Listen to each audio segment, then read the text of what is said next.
O'zbekiston 24 telekanali kunning so'nggi muhim voqealari bilan tanishtirishda davom etadi. Efirda yangiliklar. Assalomu alaykum. Dasturimiz avvalida Axborot va ommaviy kommunikatsiyalar agentligi bilan jonli efirda ulanamiz. Ayni daqiqalarda u yerda Uztransgaz aksiyadorlik jamiyati tomonidan tashkil etilgan brifing boshlanish arafasida mavzu 2020-yilgi faoliyat tahlili va aholi murojaatlariga bag'ishlanadi. Brifingni onlayn rejimda kuzatamiz. Marhamat.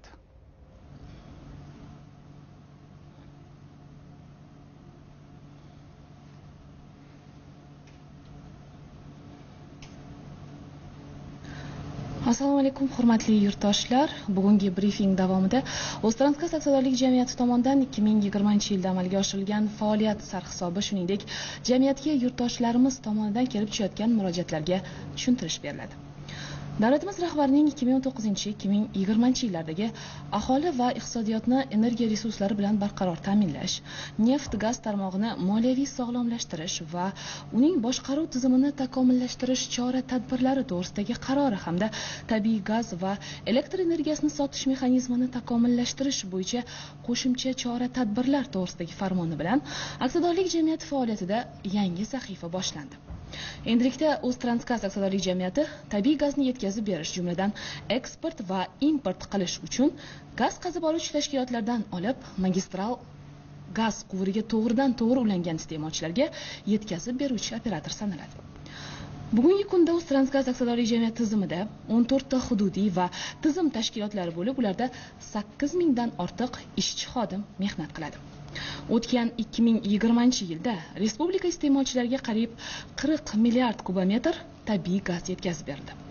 Kuz-qish mavsumining o'tgan yillar bilan solishtirganda sovuq kelishi natijasida hukumat topshirig'i bilan eksport hajmi kamaytirilib, ichki iste'molga yo'naltirildi.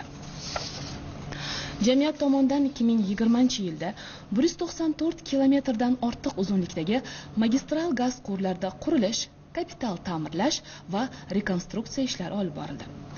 Jumladan O'rtasaroy, Uchtom, Yangi hayot gaz taqsimlash stansiyalari qurildi.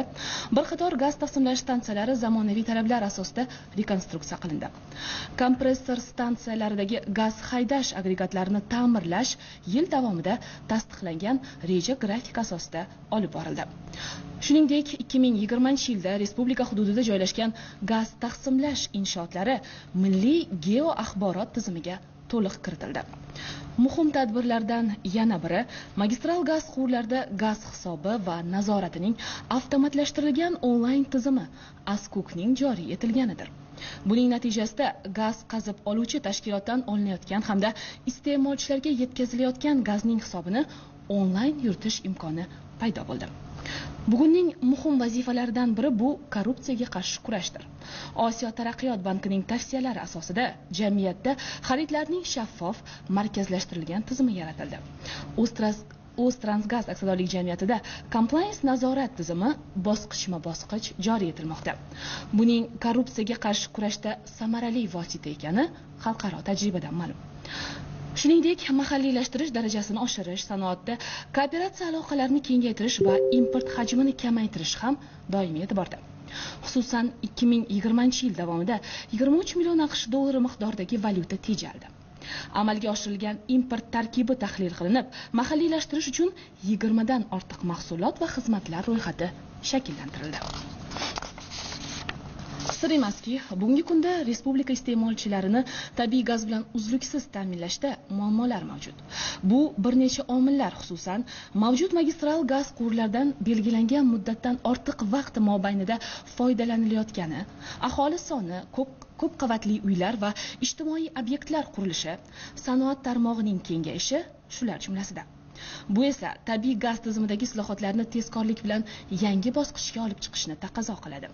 Davlatimiz rahbarining parlamentga yo'llagan murojaatida tabiiy gaz ta'minotidagi monopoliya bekor qilinib, bozor mexanizmlari bosqichma-bosqich joriy etilishi ta'kidlandi. Bunda ishlab chiqaruvchi va importyorlar birja orqali tabiiy gazni sotish, ulgurji iste'molchilar esa gazni sotib olish huquqiga ega bo'ladi. O'ztransgaz aksiyadorlik jamiyati esa faqat gazni transportirovka qiladi. Hozirda ayni jarayonning normativ-huquqiy asoslari ishlab chiqilmoqda. Joriy yil so'ngiga qadar ulgurji iste'molchilarning ma'lum bir qismi tabiiy gazni birjalar orqali sotib olishni boshlaydi va bu jarayon bosqichma-bosqich davom ettiriladi. Ortib borayotgan ichki iste'mol talabini qondirish maqsadida tabiiy gaz importi yo'lga qo'yiladi. Bu esa gaz transport tizimini modernizatsiya qilishni taqozo qiladi. Shu maqsadda O'ztransgaz aksiyadorlik jamiyati tomonidan loyiha ishlab chiqildi. Uning dastlabki bosqichida 400 kilometrdan ortiq uzunlikdagi magistral gaz quvurining qurilishi, ta'mirlanishi, rekonstruksiya qilinishi belgilangan. Ayni kunlarda gaz quvurlari qurilishiga aloqador 10 ta tashkilotning 400 nafarga yaqin payvandchilari attestatsiyadan o'tkazilmoqda. Attestatsiya jarayoniga tajribali xorijiy mutaxassislarni ham jalb qilish ko'zda tutilgan. Sinovda muvaffaqiyatli natija ko'rsatgan mutaxassislar joriy yilgi qurilishlarda ishtirok etadi.